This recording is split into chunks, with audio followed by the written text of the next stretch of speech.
Hello and welcome to History Bubble Austria Part 5. Last we left off, Austria-Hungary was close to collapse, with most nationalities wanting to get free from the empire, with the biggest problem being the relatively new formed Serbia, which wanted to integrate the Austro-Hungarian Serbs into their nation. This was also true not only for the Serbs in the empire, but also the Croats and other South Slav nationalities. The bigger problem was the Serbian affiliation with Russia, which made them protected, and the terrorist actions performed to incorporate Austrian Serbs into Serbia. One of these terrorist actions was the assassination of the heir to the Austrian-Hungarian Empire, Franz Ferdinand, by Serb nationalists on a trip to Bosnia in 1914.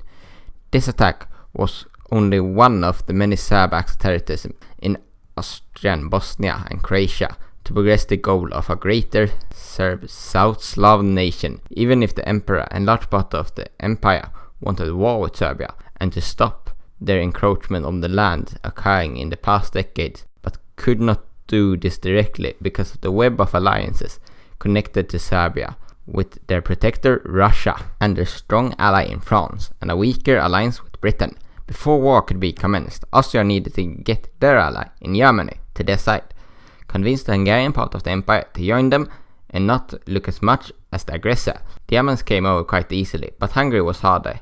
Even if the Hungarian minister was the only opposed, he held a lot of power and could veto important decisions.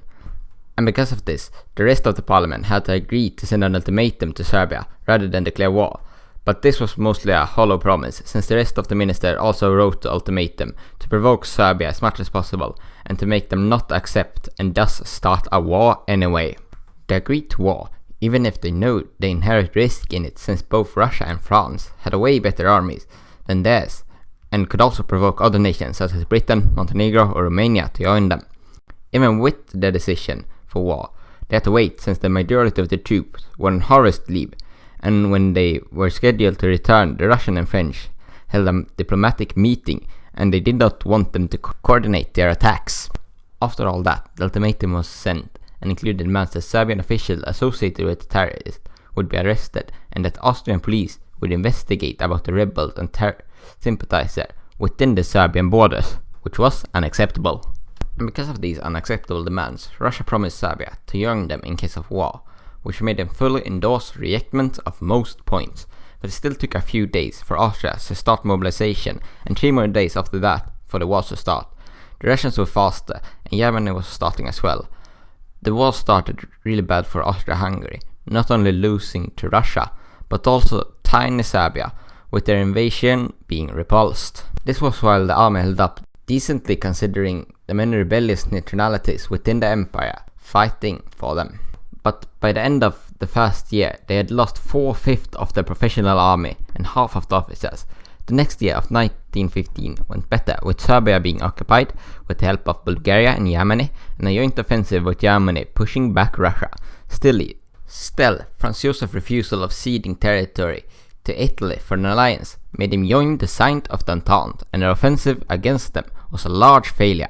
The home front was also faring quite badly, as the propaganda mostly served to create distrust towards them, and the infrastructure proved inadequate for modern warfare. 1916 proved to be another awful year for the war effort, as Austria failed another offensive in Italy, Russia started to push them back again, and Romania joined the war to overrun Transylvania.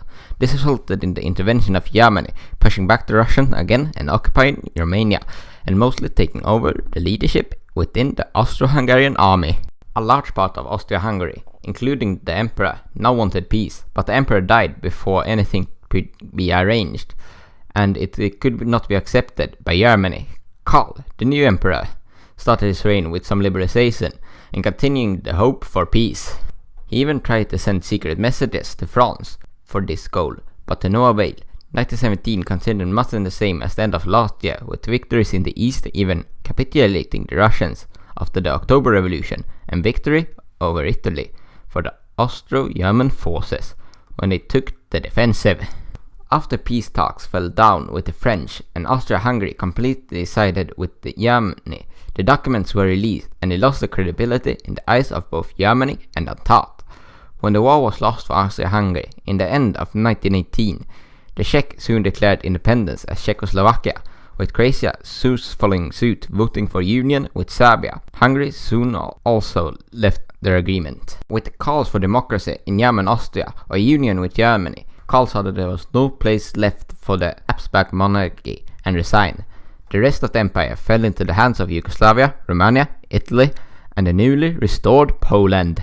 The new Austrian nation-state was created by an assembly of the Reichstag's Roman members, and this state was subject to the Treaty of Saint-Germain, similar to that of the Treaty of Versailles, with a similar treaty occurring in Hungary. This treaty favored punishing the two former hegemon nationalities of the Austro-Hungarian Empire's new nation-states, and awarding the Entente's ally over the Wilsonian principles of national self-determination, as seen in a large part of the German or Magyar population in the north becoming part of the new state of Czechoslovakia. This was not too awful for the new Austria, since it kept the former Bohemian and Moravian borders, and if the full German-speaking areas of Bohemia were to be given to Austria, it would really encapsulate the new nation. But what was more egregious was the ceding of not only the Italian areas of South Tyrol, but the German as well, that had been a part of Austria for over half a millennia. This was for them the worst crime, since it had no basis in self-determination or the history and only served to reward the Italians for their work in the war, which was undone when they turned fascists.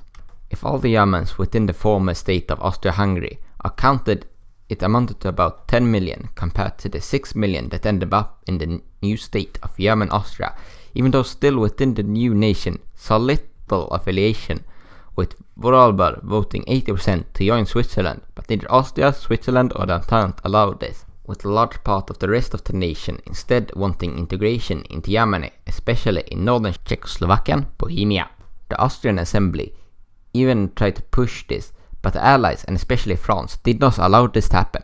The veto of the Anschluss was obvious, since they could not allow Germany to become more powerful post-war than pre-war, and it would be rewarding the enemy for losing the war, even if it went against self-determination. Austria now needed to find their own identity, which most groups had no interest in doing, with only the conservatives trying to revive the Baroque aesthetic as a basis for the nation. With this identity crisis, it did not help that the Spanish flu was ravaging the country, which hit extra hard in many regions where the food supply had not been recovered from the war. This was made even worse, since German Austria had often relied on other areas of the empire for some of their essential supply, such as agriculture and coal, with the latter mostly coming from Bohemia, and it now embargoed Austria as a revenge. The first few winters after the war, Austria was mostly saved by food aid from the Allies and especially the USA, with many also emigrating. In the last years of 1910, almost all of Austria's party formed coalition governments to fix the crisis. The Socialist and Social Democrat had much of sway in the government, holding a position of foreign minister and chancellor. This led to the installation of the 8-hour workday, paid holidays and universal suffrage. But compromise with other parties, such as Christian Socials, was still evident, especially relating to large influence granted to the Catholic Church. The reform already enacted was also far as they wanted to go, and the most socialist policies advocated by the Social Democrats could never be enacted, especially not the democratic revolution they wanted. This was particularly evident when the Christian Socials became the largest parties by the next election. Vienna now as its own federal province, now the major hub for the Social Democrats, often called Red Vienna, mostly famous for starting a major building boom to try to stop the huge growth in homelessness, but only managed to slow it down because of the economic crisis in the country. The economic problems was best seen in the huge inflation. When eventually replaced the currency, it was a rate of 1 to 10,000. But even this could not save the huge unemployment in the nation. The situation was not helped by the different military groups in the country, with Social Democrats fielding their own army, and the same being true for the right. Even the professional army was more of a force for the Christian Socials than the nation. There were now three camps in Austrian politics: the leading Christian Social, the opposition from the Social Democrats, and the smaller nationalists. One thing they all had in common was blaming their problems on the Jews in Austria, although the Social Democrats did this far less a degree compared to the others. This conflict of interest between the socialist and the anti-socialist occupied more of politics than fixing the actual problems, most evident by the protest turned riot by the Social Democrats that puts the Justice Ministry to the torch, with later retaliation by the Christian Social with the help of the Nationalists, which killed 89 people, which led to another demonstration, which was more peacefully put out. And that's where we leave for today. See you next time for Austria's anti-fascism and the Second World War.